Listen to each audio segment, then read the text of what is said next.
Bonsoir et bienvenue dans Politiquement Chaud. Le Parti Socialiste est-il mort? C'est vrai que ce n'est pas la première fois que nous nous posons la question. Il y a néanmoins 4 candidats pour reprendre un parti en faillite politique et une élection partielle. Son résultat hier pour le candidat socialiste était si mauvais qu'on se demande si vraiment cette fois le Parti Socialiste n'est pas en voie de disparition. On pose la question justement à l'un des candidats. Ça le fait sourire. Luc Carvounas, qui est député et donc candidat à la direction de ce Parti Socialiste, Soisy-Quéméner de Marianne. Guillaume Roquette, le responsable du Figaro Magazine. Et en face, Benjamin Morel, qui est docteur en sciences politiques à l'École normale supérieure. Et un autre Benjamin Duhamel. Alors Benjamin, j'en parlais, il y a eu une élection hier. C'est la Bérésina, la quasi-disparition du PS, qui fait que ce soir, effectivement, nous nous posons cette question. Tout va mal. Oui, tout va mal. 2 législatives partielles, l'une dans le Val d'Oise, l'autre à Belfort, avec des résultats cruels, hein, vous le disiez. Alors dans le Val d'Oise, voilà, le PS était à un peu plus de 6%, mais derrière la première force de gauche, qui est la France Insoumise. Et alors à Belfort, là, c'est encore pire. La Bérésina, vous vous souvenez, c'était quand même le territoire d'élection de Jean-Pierre Chevènement, figure de la gauche. Eh bien, on le voit, le PS à 2,6%, derrière évidemment la France Insoumise. Et même derrière Nicolas Dupont-Aignan, des scores qui font dire à certains eh bien, que le PS est en fin de cycle. C'est notamment le cas de Manuel Valls. Il était ce matin l'invité d'LCI. Je pense que le Parti Socialiste est mort, et en tout cas que c'est la fin d'un cycle qui est terminé, qui est celui du Parti Socialiste, de la social-démocratie française et européenne, et qu'il faut réinventer quelque chose. C'est ce qui se passe aujourd'hui avec En Marche. Voilà, et une situation difficile qu'ont visiblement intégré eh bien, même les candidats à la tête du PS. On écoute dans l'ordre Olivier Faure et Stéphane Le Foll. Si je devais comparer le Parti Socialiste à un bus, ce serait un bus où tous les dirigeants se disputent le volant, où tous les copilotes sont sur le côté avec chacun une direction. Et comment voulez-vous mettre vos enfants dans ce bus-là? Est-ce que vous avez envie de les mettre dans ce bus-là? La réponse, effectivement, c'est non. L'enjeu de ce congrès, c'est très simple. C'est est-ce que le PS va disparaître ou va renaître? Est-ce qu'il va se relever?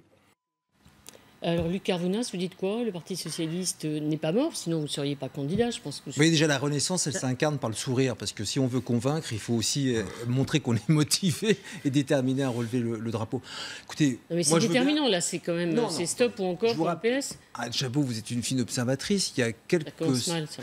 Non, il y a quelques semaines à peine, on a bien gagné à une partielle la mairie d'Orthez. Est-ce qu'à ce moment-là, vous nous avez dit qu'on était mort?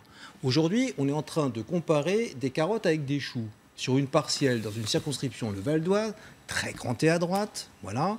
Aujourd'hui, on a donc en finale la droite libérale d'Emmanuel Macron contre la droite dure de Laurent Wauquiez. Et à Belfort, c'est justement pour ça que je me suis engagé dans cette compétition. C'est exactement ce que je ne veux plus voir se reproduire dans les territoires. Ça, c'est sûr. Un Parti socialiste qui, pendant des décennies, a été écrasé au nom d'accords de couloir pour, vous l'avez dit, le mouvement de Jean-Pierre Chevènement.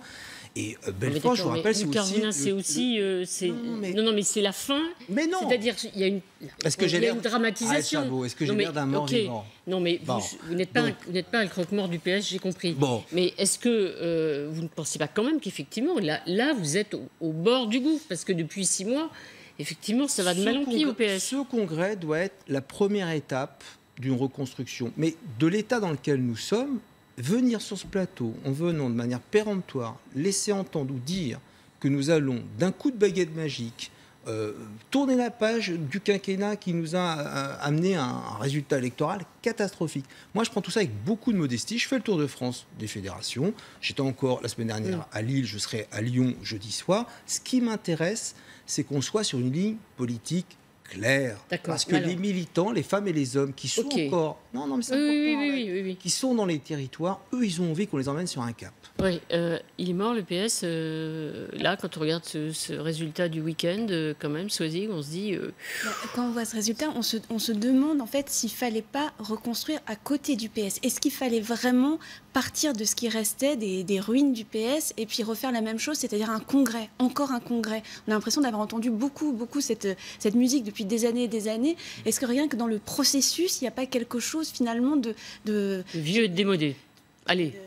passéiste en tout cas. Oui, Benjamin Morel. Oui, si vous voulez, votre réflexion est intéressante. On vous parle législative, vous répondez municipal. Et ça traduit quelque chose, parce que ce qui est mort, c'est pas tellement le Parti socialiste, c'est ce que représentait le Parti socialiste. C'est-à-dire cette synthèse pour arriver au pouvoir de la première et de la seconde gauche. Ça, c'est mort.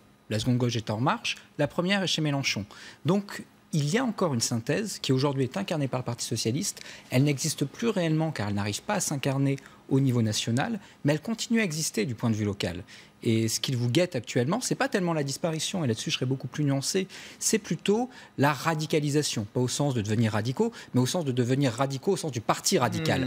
Et au bout du compte, faire traîner une disparition avec des élus locaux qui sont bien implantés localement, qui continueront à exister, mais pas d'espace politique et idéologique pour arriver à exister nationalement. Ouais, alors, si vous avez prédisé le destin du Parti radical, c'est mal barré, si je puis me permettre. Ils rebondissent, ils s'unissent. Guillaume Roquette. C'est quand même assez frappant, ce score quand même du PS. Oui, bien sûr, mais c'est peut-être le score qu'aurait fait François Hollande si c'était représenté à l'élection présidentielle. C'est-à-dire que, pardon, c'est une boutade, si François Hollande est mort politiquement, et tout le monde semble considérer qu'il l'est, pourquoi est-ce que le parti qu'il a soutenu pendant 5 ans et qu'il a dirigé pendant je ne sais combien d'années comme premier secrétaire serait toujours vivant? C'est-à-dire que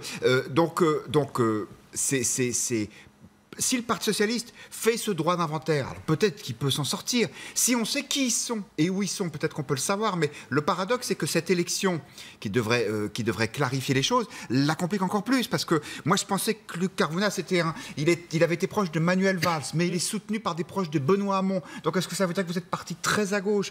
Il y a un Stéphane Le Foll qui n'avait pas de candidat En Marche contre lui aux législatives. Donc, ça veut dire qu'il est quasiment dans la majorité. Il y a d'autres candidats qui disent que Macron, c'est épouvantable, c'est quasiment pire que Sarkozy. Donc, moi, je comprends que les gens zappent, honnêtement. Si même nous, on a du mal à comprendre, alors les électeurs font autre chose. En tout cas, les militants, avant de parler des électeurs que je rencontre... Il en reste combien, je ne suis pas un comptable. En tous les cas, dans les salles où je vais, ils sont plus d'une centaine. Et je pense encore à Lyon, jeudi soir, ils seront là. Eux, ils y croient. Hein. Et par rapport à tout cela, on a un devoir. À la fois, moi, je vais vous le dire... Hein, dans cette campagne de congrès, je veux tourner la page, je veux retourner la table, et je pense que cet appareil, Solferino tel qu'on l'appelle, l'appareil, vous l'avez vendu déjà. Celui-là, il est mort. Mais est-ce que l'idée du socialisme est enterrée? Non. Vous parlez de mes amitiés passées. Mais quand on regarde mon histoire politique, que ce soit dans la commune dont j'ai été le maire à Alfortville, que ce soit encore récemment au sénatorial en Val-de-Marne, où j'étais la seule fédération à avoir fait l'union de toute la gauche. Mon histoire personnelle, l'histoire de la gauche française, c'est l'union. C'est ce rose-rouge-vert et cette gauche arc-en-ciel que j'appelle de mes voeux. Enfin, vous souteniez un candidat qui disait il y a deux gauches irréconciliables. Et là, aujourd'hui, vous dites c'est une majorité gauche arc-en-ciel.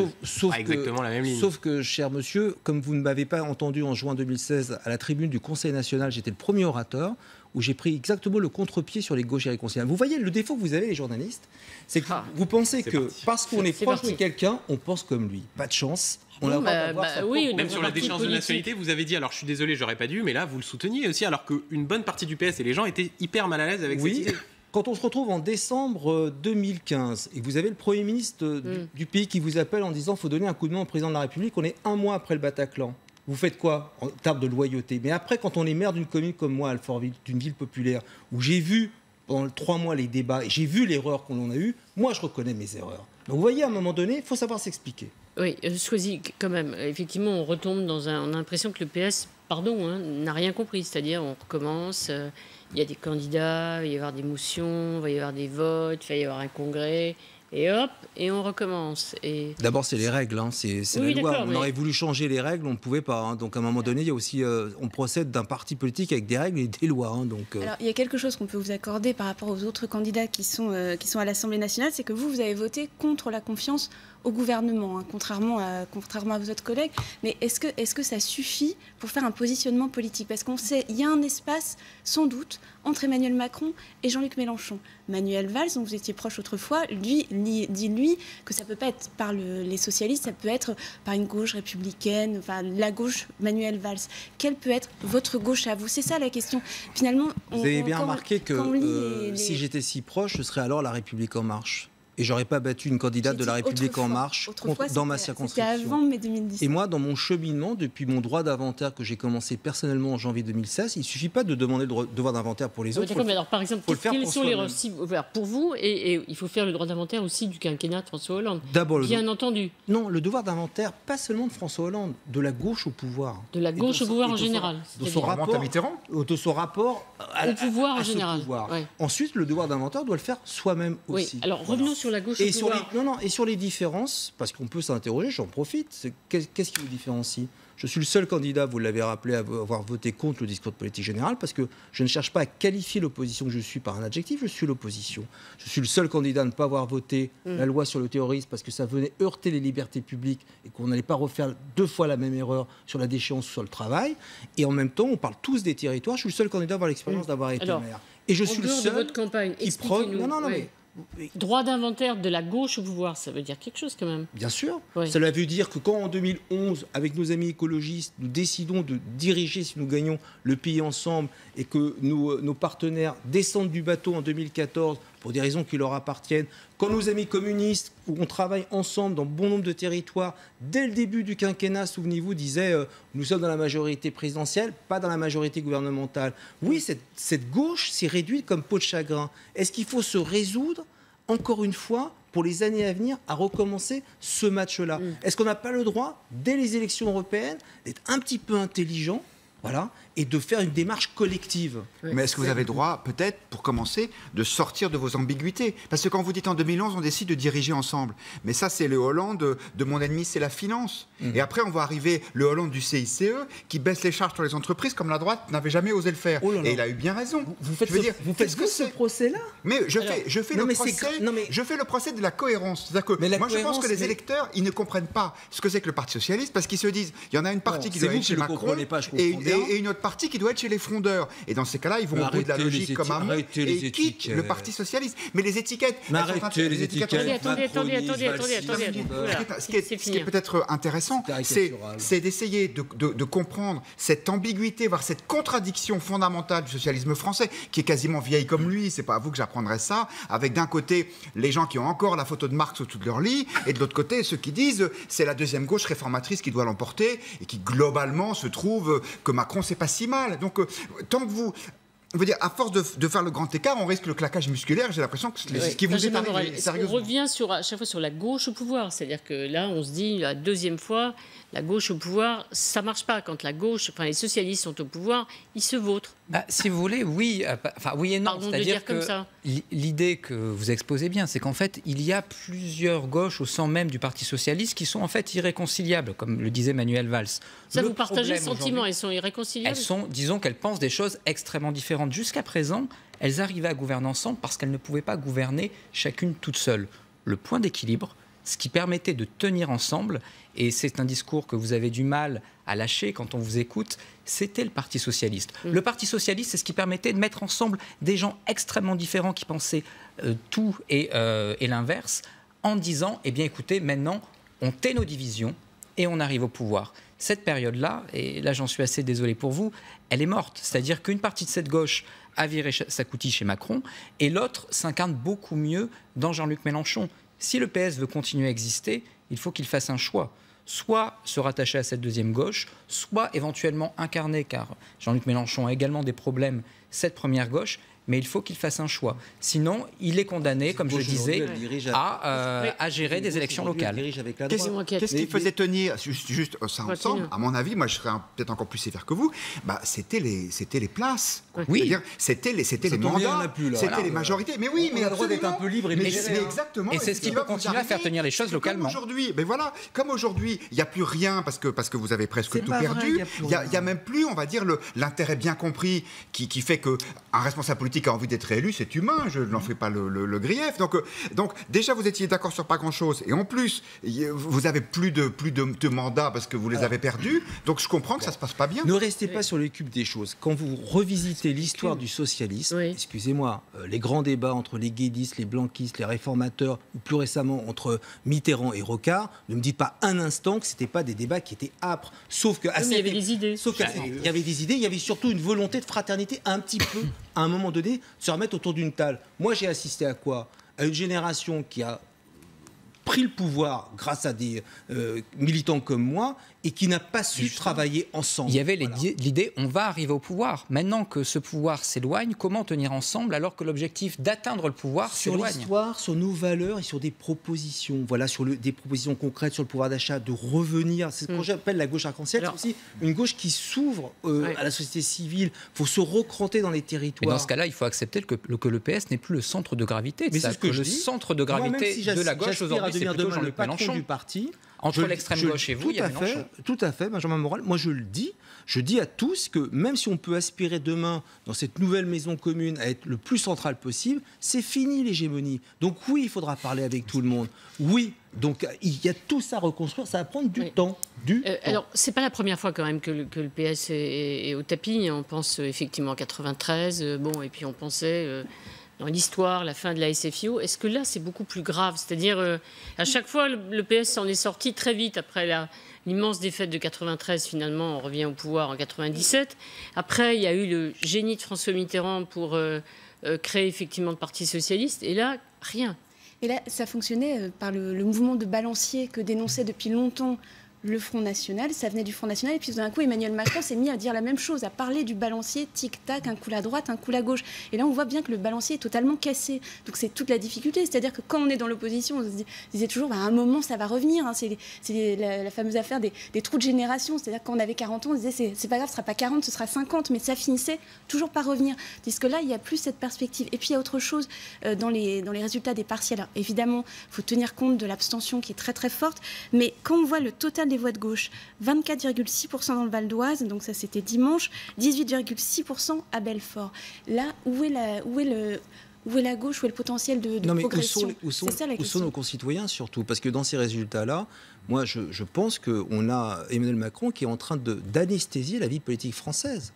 Plus rien n'est politique, mais ça tout est technique. Ça fait plusieurs mois, mais à quel moment il y a une chose, Arlette Chabot, qui m'a fait tilter tout à l'heure, comme vous avez dit, quand les socialistes sont au pouvoir, ils se vautrent. Pour reprendre votre expression. Pardon, pour la vulgarité, je retire. Quand les socialistes... Ils échouent, ça se termine mal. Oui, quand les socialistes sont au pouvoir, quand la gauche est au pouvoir, dans ce pays, c'est les congés payés, les 35 heures, l'abolition de la peine de mort, la CMU, le tiers payant, le mariage pour tous. C'est toutes les questions du progrès de notre société. Alors si c'est ça se voterait, on n'a pas... Ça se termine mal politiquement pour eux. Ça commence comme ça et ensuite ça se termine mal. Des accusations de reniement. Ça se termine mal. Vous n'avez pas voulu assumer...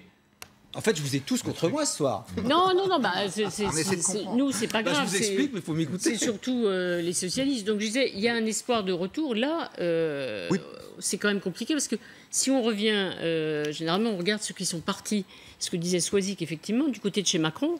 Et quand même, les socialistes, ça fait un moment qu'ils sont partis. Oui, c'est dur. Alors, on parle beaucoup de ceux qui, à droite, sont allés à La République En Marche. Mais franchement, à gauche, c'est pas mal non plus. Alors, c'était pas ce qu'on appelle des premiers couteaux, c'est-à-dire les premières têtes. Mais quand même, on va les voir à l'écran. C'est pas gentil pour eux, parce qu'aujourd'hui, ils sont premiers couteaux. Aujourd'hui, c'est les premiers couteaux. Alors voilà, Gérard Collomb, ministre de l'Intérieur, Christophe Castaner, porte-parole, Richard Ferrand, patron du groupe, qui venaient tous du PS, Benjamin Griveaux, qui était strauss-cahnien, qui avait été élu auprès d'Arnaud Montebourg. Et puis même, récemment, Olivier Dussopt, qui maintenant est secrétaire d'État à la fonction publique et qui, lui, on s'en souvient, avait voté contre le budget du PS et qui, quelques jours plus tard, le mardi et le lundi, rentrait au Sénat pour le même budget. Voilà, donc, la République En Marche a aspiré quand même l'essentiel du Parti socialiste depuis le début. Mais vous n'allez pas me croire, mais ce n'est pas ce que je vois dans les territoires. Mais vous voyez les résistants, vous voyez les derniers des Mohicans. Il y a 20 000 personnes qui ont voté à la dernière consultation. On nous dit 100 000 adhérents. C'est-à-dire qu'il y a... Combien de personnes ont voté les statuts de la République En Marche ? 35 000 sur 400 000 adhérents, soi-disant. Donc, s'il vous plaît, les chiffres, vous les balancez. Justement, c'est différent dans les territoires. C'est-à-dire ce que vous décriviez très bien. En fait, le Parti socialiste, comme syndicat d'élus, comme élus qui ne pensent pas la même chose, mais qui ont intérêt à arriver au pouvoir, ça marche encore. Ça marche localement. Après, sur ce que... Ça marche localement encore ? Ça marche localement, c'est-à-dire que pour l'instant, la gauche... Qu'est-ce qui reste au PS dans les territoires ? Il reste des mairies, il reste des départements, les régions un peu moins, mais il peut malgré tout y avoir, parce qu'il y a un socialisme municipal qui fonctionne bien, il peut y avoir encore une gauche qui localement résiste. Et c'est pour ça qu'il ne faut absolument pas dire le PS est mort aujourd'hui. C'est pas vrai. J'ai dit un truc gentil là. Avec oui, bien sûr. Alors, le PS n'est pas mort, c'est pas vrai. Je ne voudrais pas qu'on laisse entendre que finalement la seule chose qui nous rassemble, c'est des postes et des mandats. Parce que ça, on peut le retourner sur la République En Marche. C'est quoi Oui. C'est quoi le point commun entre Gérard Collomb et Édouard Philippe? Eh bien, c'est simple. C'est quoi le point commun entre Darmanin et Olivier Dussopt? Emmanuel Macron a réussi à faire une conjonction des centres, c'est-à-dire des gens qui pensaient malgré tout sur un certain nombre de sujets. Emmanuel Macron est un magnifique anthropologue, il a très bien compris la vie politique française et les faiblesses humaines. Le problème que vous avez aujourd'hui, c'est que l'espace politique que tenait la gauche est largement rétréci parce que le centre-gauche. Eh bien, on verra ça après le congrès. Alors, on verra ça après. Oui, je pense pas seulement parce que on faisait la comparaison entre François Mitterrand et le Parti socialiste d'aujourd'hui, mais François Mitterrand, quand le Parti socialiste allait mal, face à lui, il avait Robert Fabre et le Parti radical de gauche. Aujourd'hui, le PS a face à lui Emmanuel Macron. C'est un peu plus gros morceau. Et je pense que c'est pas seulement par habileté politique, c'est parce que François Mitterrand a fait le choix historique de s'ouvrir à l'Europe, de refuser de sortir de l'économie de marché. Et donc, je pense qu'à ce moment-là, il a tué ce Parti socialiste qui ne pouvait plus tenir, encore une fois, les contradictions étaient trop fortes. Ou bien on accepte complètement de faire le jeu du capitalisme mondialisé et on fait Macron, ou bien on le refuse et à ce moment-là, on est chez Mélenchon. Mais vous qui dites, mais on va corriger le système, on va l'humaniser, on va être dedans tout en essayant de le rendre un petit peu moins violent socialement. Aujourd'hui, les gens se disent que ça ne marche plus. Mais c'est pas uniquement en France. Si ça peut vous consoler, le Parti socialiste, il est mort quasiment partout. Ou alors, il a muté, comme le travaillisme anglais, qui est en train de se transformer en mélenchonisme, qui ne dit pas son nom. Donc, parce qu'encore une fois, face à ce choc violent, qui est le choc structurant de notre vie publique depuis 30 ans maintenant, qui est l'ouverture au monde, vous êtes dans un entre-deux qui est difficilement audible, sans doute. Oui, c'est vrai qu'on a eu des débats quand même interminables sur le Parti socialiste français est-il social-démocrate? Oula, on avait du mal à dire social-démocrate, après on a dit social-libéral. Tout ça, c'est des débats qui sont totalement dépassés. Ça, c'est même pas le vieux monde, on a l'impression que c'est la préhistoire. Oui, et puis surtout, les personnages principaux de ce débat sont partis du PS. C'est-à-dire, on a Manuel Valls d'un côté, et puis surtout Benoît Hamon, qui était quand même le candidat à la présidentielle, qui est parti lui aussi. Et puis, il y a une autre personne qui surplombe un peu tout ça, c'est quand même quelqu'un d'important dans le pays, c'est la maire de Paris, Anne Hidalgo. Elle a dit qu'elle ne se prononcerait pas, elle reste socialiste, elle ne se prononce pas, elle peut avoir un rôle à jouer aussi. Donc, ce qui est compliqué, c'est que les joueurs sont un peu à l'extérieur aussi. Oui, qui peut être François Mitterrand de demain, Anne Hidalgo, si je puis m'exprimer ainsi? Si vous voulez, il y a 3 voies aujourd'hui pour le PS. Soit une voie de marginalité un peu à la Hamon sur une ligne plutôt proche d'Europe Écologie Les Verts, soit une ligne première gauche qui taillerait des croupières à Mélenchon. Et là, je rajouterai un autre acteur à ceux que vous avez rappelés, c'est Arnaud Montebourg. Arnaud Montebourg, qui aujourd'hui fait du miel. Il fait du miel, il ne fait pas son miel, mais il fait du miel. Oui. Aujourd'hui, pouvait incarner cette gauche Mélenchon-compatible avec un Mélenchon qui a beaucoup de problèmes chez lui et faire exister un gros groupe de première gauche. Aujourd'hui, le PS n'a plus réellement d'espace politique et les têtes qui lui permettraient d'en occuper un, ne sont plus là. Ouais, vous voyez un PS entre Mélenchon et... Vous vous souvenez du score de Gaston Deffer 5%. Oui, 5%, oui. Encore moins que Benoît Hamon. Il s'est passé quoi en 69? Congrès d'Alfortville, ça tombe bien, c'est la ville où je suis né, dont j'ai été le maire. Et 2 ans plus tard, il y a eu le congrès d'Épinay. C'est l'année de ma naissance, c'est un bon cru, 71. Et 10 ans après, François Mitterrand arrive. C'est droite et gauche classique. Il n'y avait pas de Macron. Il n'y avait pas En Marche, il n'y avait pas d'Emmanuel Macron. Et il y avait une droite et une gauche. Donc ce que je veux vous dire, c'est que ma génération va se retrousser les manches et on va faire le boulot. Et on se retrouvera dans quelques temps. Ça va prendre un peu de temps, c'est vrai.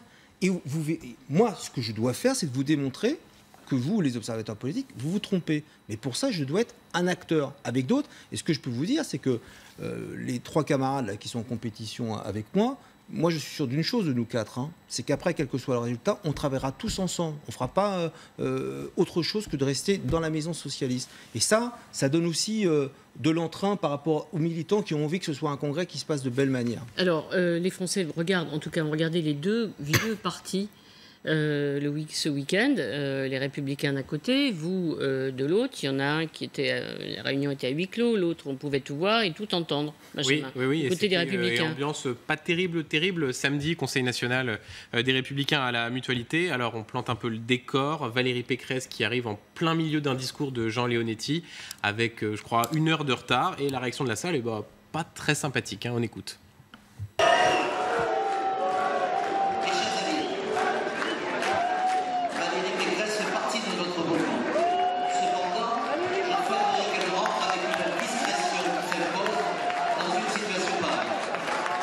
Mes amis, je vous demande d'accueillir très chaleureusement, avec des applaudissements nourris, Valérie Pécresse.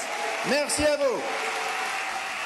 Voilà, Laurent Wauquiez obligé de remonter sur scène pour dire « Applaudissez Valérie Pécresse » et un tweet d'Alain Juppé cet après-midi, lui-même connaisseur de sifflets. Il les avait vécus à l'occasion de meetings communs avec Nicolas Sarkozy et il tweet « Voilà, un parti qui siffle l'un des siens n'est pas un parti en bonne santé. » Oui, franchement, ils font tout pour être détestés, je veux dire, et le Parti Socialiste et chez les Républicains. Non, c'est ce que les Français détestent aussi, non?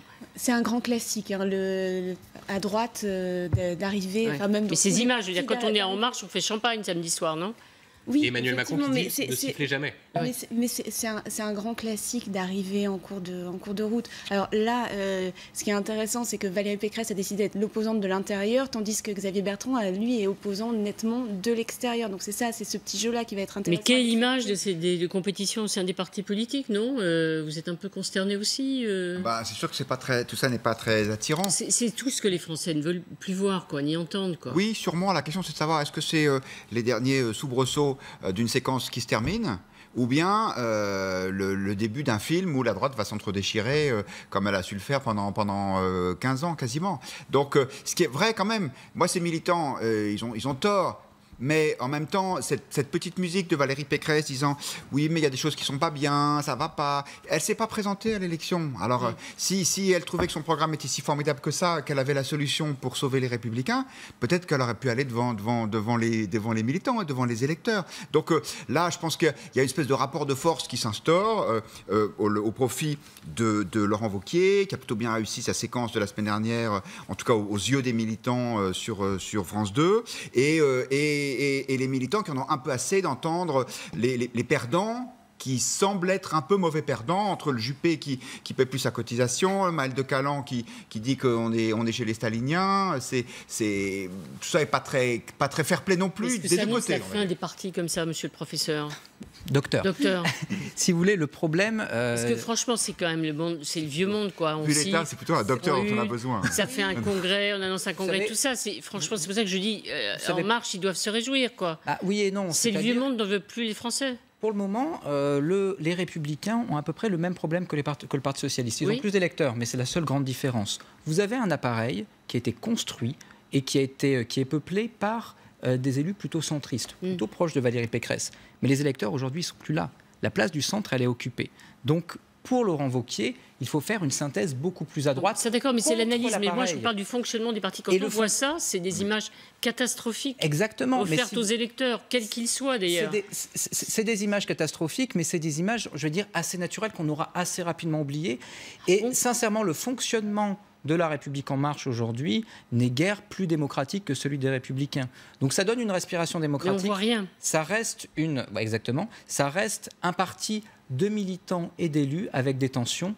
Après, le grand enjeu, c'est justement est-ce que Valérie Pécresse, est-ce que le centre droit va faire scission et partir sans espace politique, ou est-ce qu'on va arriver pour Laurent Wauquiez à une synthèse des droites? Mais on peut se dire que la République en marche, ils sont tranquilles pour 10 ans quand on voit ça, non, ce week-end? Oui, sans doute. Mais d'abord, cette situation-là, elle n'est pas nouvelle. Le regretté Charles Pasqua disait le REPR amène les électeurs et l'UDF amène les élus. Et là, ce qu'on est en train de voir, c'est que les élus... Avec l'accent, je joue sur l'effet de surprise, mais je ne suis pas assez bon imitateur pour m'y risquer une deuxième fois. Mais alors là, on va dire que les élus UDF...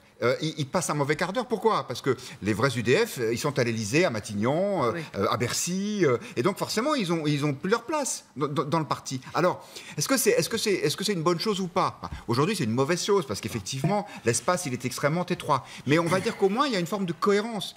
Qu'est-ce que les électeurs de droite ont reproché de façon récurrente à Nicolas Sarkozy? C'était de faire des campagnes électorales à droite et de ne pas être à droite quand il était élu. Donc là, ces sifflets qui sont franchement assez détestables, ils ont peut-être cet avantage-là c'est une demande du militant avec ses tripes qui dit s'il vous plaît de la cohérence. Si on est un parti de droite, on aimerait bien des dirigeants qui le soient. Peut-être de façon un peu outrée, un peu trop forte, mais au moins qu'il le soit sans complexe. Et ce qui est quand même difficile, c'est qu'il y a très peu de différences politiques finalement entre Valérie Pécresse et Laurent Wauquiez. C'est-à-dire, dans l'affichage, Laurent Wauquiez est différent, mais Valérie Pécresse a gagné la région aussi grâce à Sens Commun, elle a travaillé avec eux.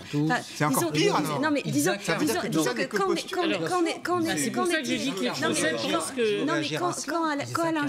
quand Alain Juppé se fait siffler à Bordeaux novembre 2014, c'est pour une raison, alors qu'il y a un meeting de Nicolas Sarkozy, c'est pour une raison toute particulière, c'est-à-dire qu'il va faire une alliance avec Bayrou, que les militants le savent. Il y a une vraie querelle idéologique entre les deux, qui n'est pas de cette façon-là entre Valérie Pécresse et Laurent Wauquiez, même s'ils vont prendre des options différentes, mais il n'y a pas un gouffre politique entre eux. Alors, je termine juste parce que ce que dit Soisic, c'est que si on dit qu'il n'y a pas de gouffre politique, pas de différence fondamentale, tout ça est du jeu, et donc vous allez finir par dire la même chose que moi. C'est exactement du jeu. Que les gens ne supportent à un moment donné, il ne faut pas être dupe. Qu'est-ce qui est en train de se passer entre Alain Juppé et Valérie Pécresse, qui sont des alliés objectifs d'Emmanuel Macron? Alain Juppé est en train tout simplement d'emmener sa bonne ville de Bordeaux vers la bannière de la République En Marche pour ne pas être embêté aux élections locales. Et Valérie Pécresse, qu'est-ce qu'elle a négocié en coulisses avec le président Macron? Je vais vous le dire, mi-février, quand il va annoncer la métropole à l'échelle de la région Île-de-France, exactement ce qu'elle réclame. Ce sont des postures politiques. Et Emmanuel Macron, qui connaît très bien les comportements et les volontés des uns et des autres, sort le carnet de chèques et fait en sorte de les récupérer de cette manière-là. Juste 20 secondes. Si ce que dit Soisic Kemener et Luc Arvouna, c'est vrai, c'est la meilleure nouvelle du trimestre pour la droite. Oui, ça veut dire que finalement, il n'y a pas tant de différence que ça entre une Valérie Pécresse, qui est supposée être la droite libérale et plutôt et un peu juppéiste, et Wauquiez, tant mieux, ça peut faire une majorité. Mais elle n'était pas juppéiste, elle était filloniste et passée à Juppé ensuite. Qui est en train de perdre tous ses arbitrages à Matignon sur la grande loi apprentissage. Pourquoi? Parce que vous avez Hervé Morin, le président de la région Normandie, qui a dit stop, parce que Emmanuel Macron a besoin de l'UDI demain pour les listes européennes, et donc les grandes promesses du président vont reculer, et encore une fois, il sort le carnet de chèques. Donc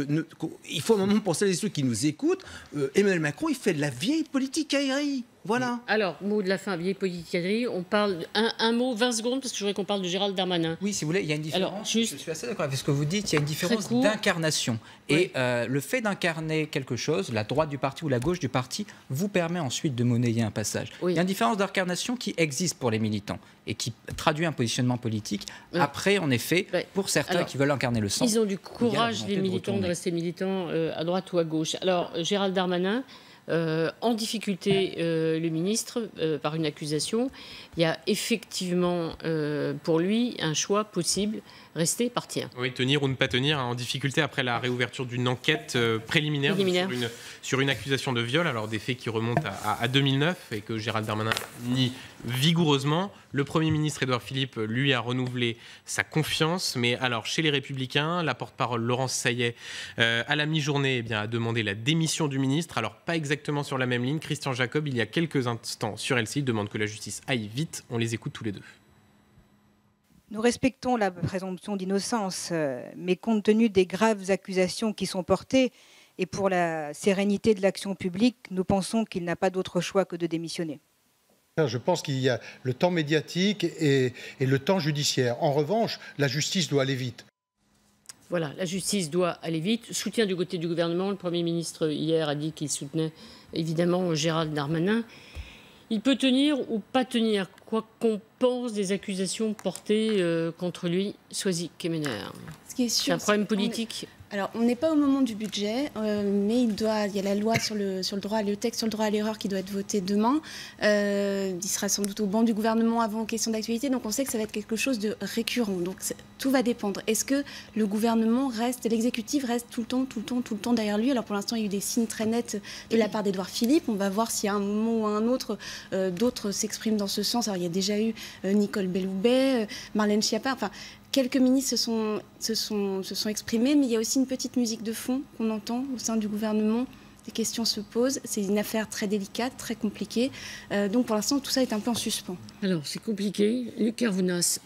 Moi, je rejoins assez la position de Christian Jacob. D'abord, il y a la présomption d'innocence. Ensuite, celui qui doit apporter la réponse à tout cela, il s'appelle Gérald Darmanin. Donc, c'est lui qui a les choses entre les mains, de savoir s'il doit aller dans une procédure de justice et démontrer son innocence, ou s'il doit, tout en restant ministre, ou démissionner.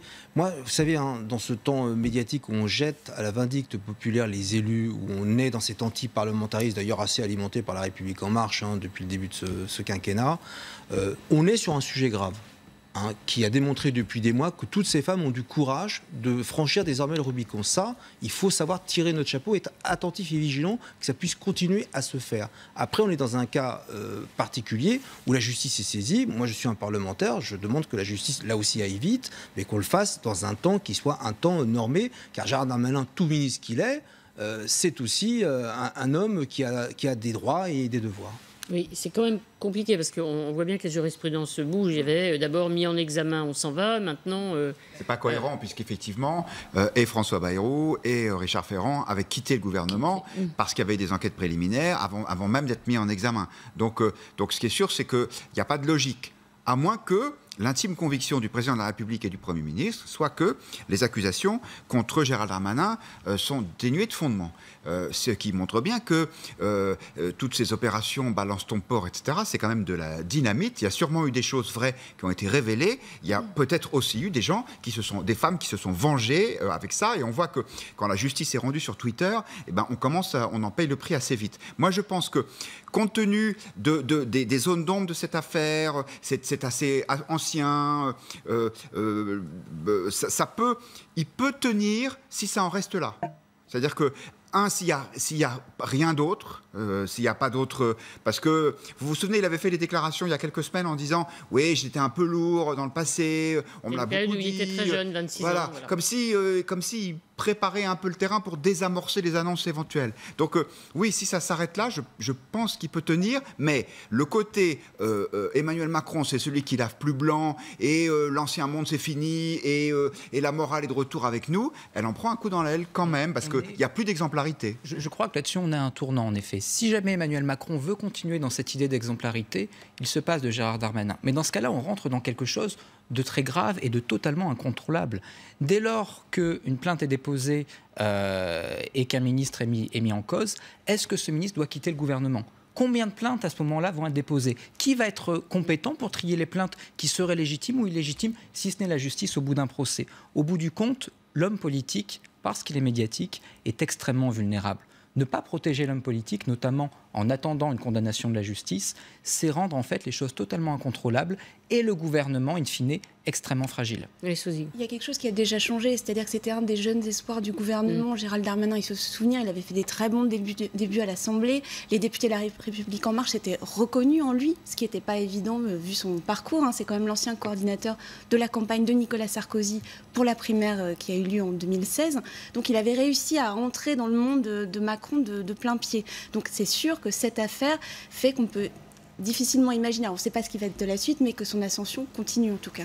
Oui, mais parce que quand même, il y a Mathieu Gallet qui a été effectivement condamné, il fait appel, il a comparé aujourd'hui devant le CSA, il s'est expliqué. Est-ce qu'il doit rester, est-ce qu'il doit partir ? Le gouvernement avait l'air de dire qu'il doit partir, même si la condamnation n'est pas définitive. Donc on rentre... Oui. Alors il a quand même lui a été condamné et assez lourdement, oui. Pas d'un rappel à la loi pour favoritisme. Donc c'est un peu injuste pour Gérald Darmanin parce qu'effectivement on compare des choses qui n'ont pas grand-chose à voir. Sauf qu'on est en train de faire de la politique là. Et donc dans la politique, ce qui compte, c'est le message. Et effectivement, si y a Mathieu Gallet qui reste à la tête de Radio France et Gérald Darmanin qui reste ministre, même si d'un point de vue judiciaire il n'y a rien à dire, on n'entendra plus Emmanuel Macron de la même façon, je pense, dans cette Or, c'est quand même une des spécificités de la République En Marche, c'est qu'ils sont assez volontiers donneurs de leçons. Et là, ça va être plus difficile. Oui, parce qu'on peut revenir, effectivement, vous citiez François Bayrou et d'autres qui sont partis. Si vous voulez, c'est un peu le péché originel du macronisme, avoir viré Bayrou et Ferrand. Et tout d'un coup, en ouvrant la porte, on a une réforme constitutionnelle dans les tuyaux, où on va, c'est un peu technique, mais on va réformer notamment la Cour de justice de la République qui juge les ministres, en disant « le ministre doit être injusticiable comme les autres ». Mais le ministre, ce n'est pas injusticiable comme les autres. Le ministre, c'est quelqu'un d'exposé.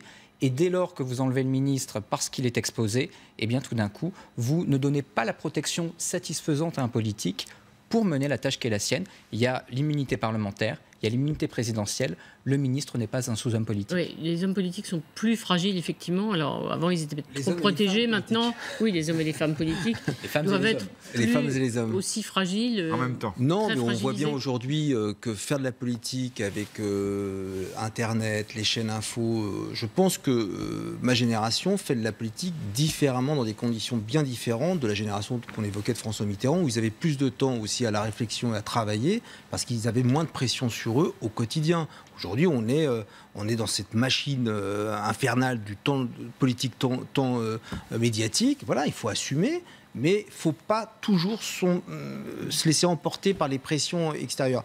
Là, il y a une procédure de justice. Il faut que la procédure de justice se déroule. Oui, attendez, merci à tous les deux. Ce qu'il ne fallait pas rater aujourd'hui aussi en politique. Oui, d'abord un petit sourire avec une grande nouveauté, comme le Beaujolais. Le nouveau Manuel Valls est bel et bien arrivé. Ça, c'est un spécial Luc Carvonas. Absolument. Une barbe fournie, comme vous, à la place de son. Oui, mais je pense qu'on n'a pas la barbe pour les mêmes raisons. Ouais. Et surtout, et c'est ça la nouveauté, Manuel Valls, c'est bien, qui sourit, qui fait des blagues. Il était samedi matin l'invité d'Anne Roumanoff sur Europe 1 et il explique sa technique pour ne pas se faire repérer dans la rue. Et puis quand j'ai pas envie de parler, voilà, je mets ma casquette, je prends un bouquin, mes lunettes de soleil. Ou alors on finit par me reconnaître, c'est ça qui est embêtant. Malgré la casquette, les lunettes de soleil et la barbe, il y a quand même des gens qui vous reconnaissent. Ou alors vous dites c'est pas moi. Et ça m'est arrivé. J'ai dit je suis Benoît Hamon. On peut avoir d'humour au Parti Socialiste. On enchaîne, je ne vais pas vous mettre dans l'embarras. Donc Non, ce point commun avec lui, ça ne me met pas dans l'embarras, mais si vous voulez, je ne reconnais pas l'homme politique que j'ai suivi quand il était le député maire d'Évry. Ça me déçoit énormément.